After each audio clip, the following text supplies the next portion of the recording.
জীবন মুখোপাধ্যায়ের ইতিহাস ও পরিবেশ, তৃতীয় শ্রেণী।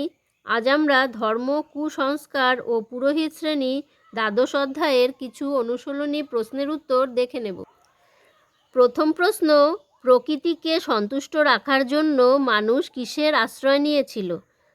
উত্তর, প্রকৃতিকে সন্তুষ্ট রাখার জন্য মানুষ পুরোহিতদের মাধ্যমে বিভিন্ন দেবদেবীর উদ্দেশ্যে পুজো পার্বণ, যাগযজ্ঞ, হোম ও বলি প্রভৃতি আচার অনুষ্ঠানের আশ্রয় নিয়েছিল।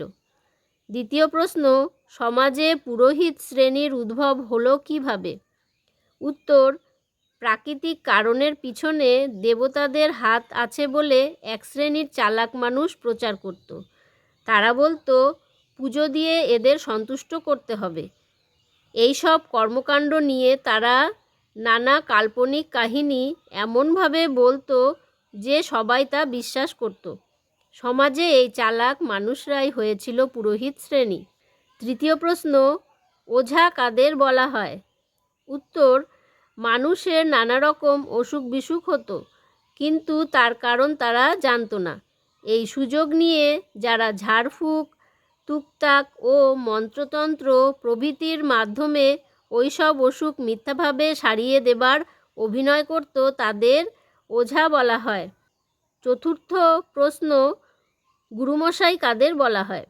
উত্তর, সমাজে পুরোহিত শ্রেণীর কিছু বিশিষ্ট ব্যক্তি পুজো পার্বণ, যাগযজ্ঞ, মন্ত্রতন্ত্র, নিয়ম কানুন ইত্যাদি বিষয়ে পুঁথি রচনা করতেন। ছোট বড় ছেলে মেয়েদের তারা এসব নিয়ে নানা উপদেশ ও শিক্ষাদান করতেন। ওই সব পুরোহিতদের গুরুমশাই বলা হয়। পঞ্চম প্রশ্ন, পুরোহিতরা নিজেদেরকে কি ভাবত? উত্তর, পুরোহিতরা নিজেদেরকে ঈশ্বরের প্রতিনিধি বলে ভাবত। ষষ্ঠ প্রশ্ন, পুরোহিতরা কিভাবে সমাজে উচ্চ শ্রেণীর প্রতিনিধি হয়ে উঠেছিল? উত্তর, সমাজে পুরোহিতরা পুজো পার্বণ, যাগযজ্ঞ ইত্যাদি করত। দেবতাদের উদ্দেশ্যে দেওয়া উপহার ও বিভিন্ন সামগ্রী দক্ষিণা হিসেবে তারা পেত। পুজো পার্বণ, মন্ত্রতন্ত্র ইত্যাদি নিয়ে তারা পুঁথিও রচনা করত। ছোটদের এইসব নিয়ে শিক্ষা ও উপদেশ দিত। ফলে সমাজের সকল শ্রেণীর মানুষ তাদের শ্রদ্ধা ও ভক্তি করত। এভাবেই তারা সমাজের উচ্চ শ্রেণীর প্রতিনিধি হয়ে উঠেছিল। শেষ প্রশ্ন, সমাজে কুসংস্কার ও অলৌকিক বিশ্বাস কিভাবে সৃষ্টি হয়েছিল? উত্তর, মানুষ বিভিন্ন প্রাকৃতিক ঘটনা, দুর্যোগ ও অসুখ বিসুখকে খুব ভয় করত। তারা এসব কেন হয় তার কারণ জানতো না।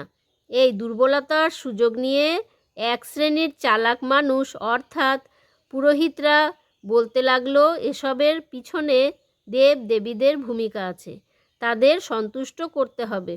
আবার কিছু চালাক মানুষ অর্থাৎ ওঝারা ঝাড়ফুঁক, তুকতাক ও মন্ত্রতন্ত্রের মাধ্যমে আপনা থেকে সেরে যাওয়া কিছু অসুখ সারিয়ে দেবার অভিনয় করত। এই সব মিথ্যা বিশ্বাস থেকে মানুষের মনে অলৌকিক বিশ্বাস ও কুসংস্কার সৃষ্টি হয়েছিল। আজ এ পর্যন্তই। এই অধ্যায়ের আরও অনুশীলনী প্রশ্নের উত্তর তোমরা পরবর্তী ভিডিওতে পেয়ে যাবে। ভিডিওটি ভালো লাগলে লাইক, শেয়ার ও সাবস্ক্রাইব করে দিও।